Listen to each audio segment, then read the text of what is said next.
The diner hummed with quiet energy, a refuge from the bustling city streets outside. Soft jazz melodies played through a crackling speaker, blending with the low murmur of conversations.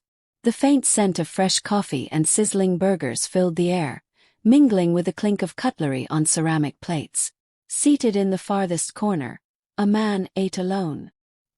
His broad shoulders filled the booth, and his steady hands brought each forkful to his mouth with a rhythm that suggested discipline. His dark skin caught the warm light, and his eyes, sharp, almost calculating, observed everything without appearing to. A scar ran faintly along his forearm, barely visible beneath the rolled sleeves of his worn button-up shirt. To most, he was just another diner patron, but there was something about his stillness, his air of quiet authority, that seemed to make space for itself. The door swung open, slamming against the wall with a jarring bang. A group of young men entered, their voices loud and abrasive.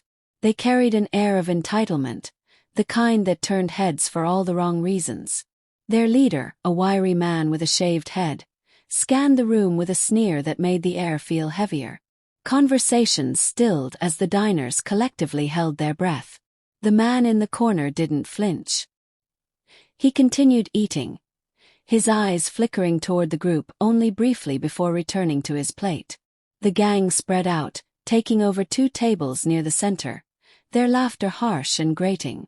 Their leader caught sight of the man in the corner and nudged one of his companions. "Look at this guy," he said, his voice cutting through the muted jazz. "Sitting there like he owns the place." The others laughed, but the man didn't react. He picked up his coffee cup, sipping it slowly, his expression unreadable. They grew louder, their words sharper, laced with venom. "Hey, big guy," the leader called out, his voice carrying across the room. "You deaf or just too stupid to answer?" The man set his cup down, his movements deliberate, controlled. He looked up at the leader, his gaze steady but devoid of any emotion. The silence in the diner was deafening now. The leader walked closer, his grin widening as he sensed an opportunity. "What's the matter? Cat got your tongue?" he jeered, leaning on the edge of the man's table. His friends egged him on, their laughter filling the room. The man didn't respond. He returned to his meal, his calm demeanor unsettling. The leader's grin faltered, replaced by a flicker of irritation. He grabbed the edge of the man's plate, tilting it until the food slid onto the table. "Oops," he said mockingly. The man exhaled slowly, his gaze locking onto the leader. His voice, deep and measured, broke the tension like a knife slicing through fabric. "Walk away." The words were quiet but carried a weight that silenced the gang's laughter. For a moment, the leader hesitated, his confidence wavering under the intensity of the man's stare. But the moment passed, and his bravado returned, louder and more desperate than before. "What are you gonna do, huh? Big guy like you probably couldn't fight your way out of a paper bag," he taunted, his voice rising with false courage. The man leaned back, his movements slow, deliberate. He reached for his napkin, wiping his hands with meticulous care. The air in the diner felt electric, charged with an unspoken anticipation. The other diners remained frozen, their eyes darting between the gang and the man who had yet to stand. "Last chance," the man said, his voice carrying a finality that sent a shiver through the room.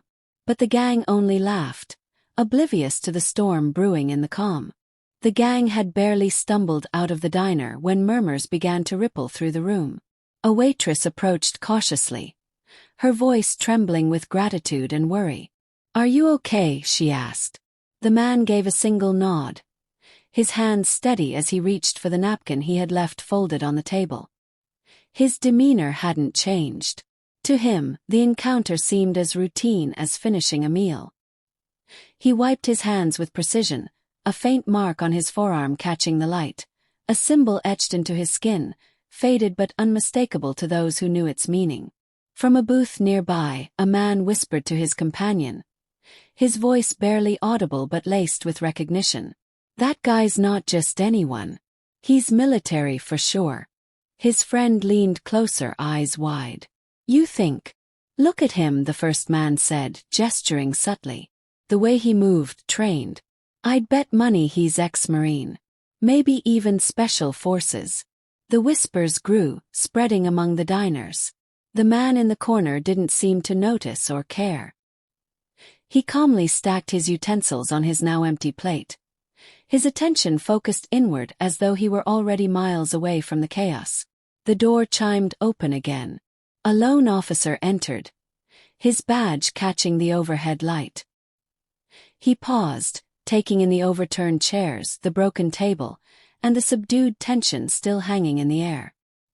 His gaze landed on the man, who remained seated, his posture relaxed but commanding. Sir, the officer said, stepping closer, his tone neutral but probing. We got a call about an altercation here. Are you involved?